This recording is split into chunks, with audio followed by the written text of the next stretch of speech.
Prince Andrew answers on Royal Lodge demanded by MPs amid serious allegations. A powerful parliamentary watchdog dubbed the Queen of Select Committees is demanding both Treasury and the Crown Estate explain Prince Andrew's Royal Lodge lease. Some are now demanding answers on Prince Andrew's rent-free deal at Royal Lodge amid the serious and disturbing allegations against him. The disgraced royal has been facing mounting calls to leave his 30-room Windsor mansion as the furor over his links to pedophile Jeffrey Epstein, and the peppercorn rent deal he has with the Crown Estate for the property, which means he has barely paid any for more than 20 years. And now the powerful parliamentary watchdog dubbed the Queen of Select Committees has demanded answers from both the Treasury and Crown Estate, asking them to explain Andrew's lucrative lease. Questions have been mounting over whether Andrew's Royal Lodge deal means the taxpayer is missing out as profits from the Crown Estate are given to the Treasury for public spending.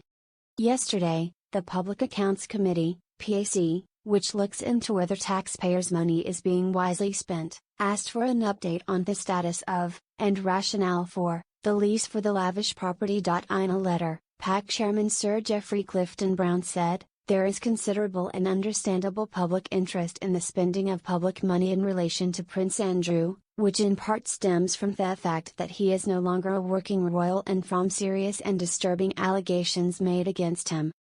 The Tory MP added that the Crown Estate has a duty to manage its land according to the best consideration of money or money's worth, which in their opinion can be reasonably obtained. He went on, "We're therefore concerned as to whether the lease arrangements for Royal Lodge are, in light of recent developments and changes in the responsibilities of Prince Andrew, achieving the best value for money. They must also be justifiable in comparison to other options for the use or disposal of the property. It is also a matter of concern to the committee that the terms of the lease, including those relating to maintenance, are being effectively enforced to maintain value and character of this nationally important royal residence." The PAC, which is tasked with ensuring efficiency and effectiveness when it comes to government spending, has previously played a pivotal role in investigating the PPE and post office scandals. It said it will consider its next steps once it receives answers from the Crown Estate and Treasury, which have been given a deadline of November 28.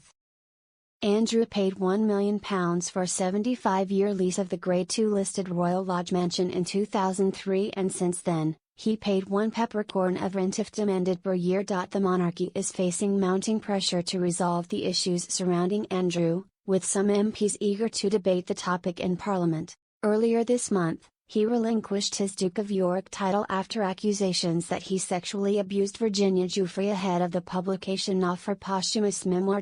But the Prince, who has consistently denied the allegations, has failed to draw a line under the controversy, with the spotlight shifting to his living situation. Andrew is said to be in talks with the King's representatives about leaving Royal Lodge, where he has lived for more than 20 years despite his cast iron lease. Reports have suggested he and ex-wife Sarah Ferguson have agreed to leave the property in exchange for two separate residences, Frogmore Cottage and Adelaide Cottage. Amid the growing anger over Andrew's living arrangements, the King was heckled as he met crowds outside Lichfield Cathedral earlier this week by a man in the crowd who shouted a string of questions, including "How long have you known about Andrew and Epstein?" It comes after Andrew claimed in his infamous Newsnight interview that he ceased all contact with Epstein after visiting him in New York in 2010, when the pair were pictured together in Central Park.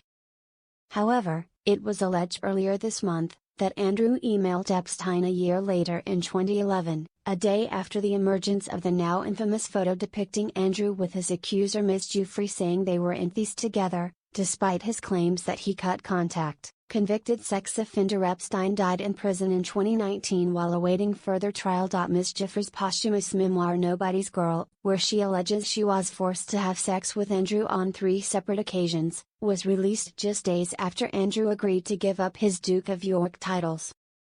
He denies all the allegations against him.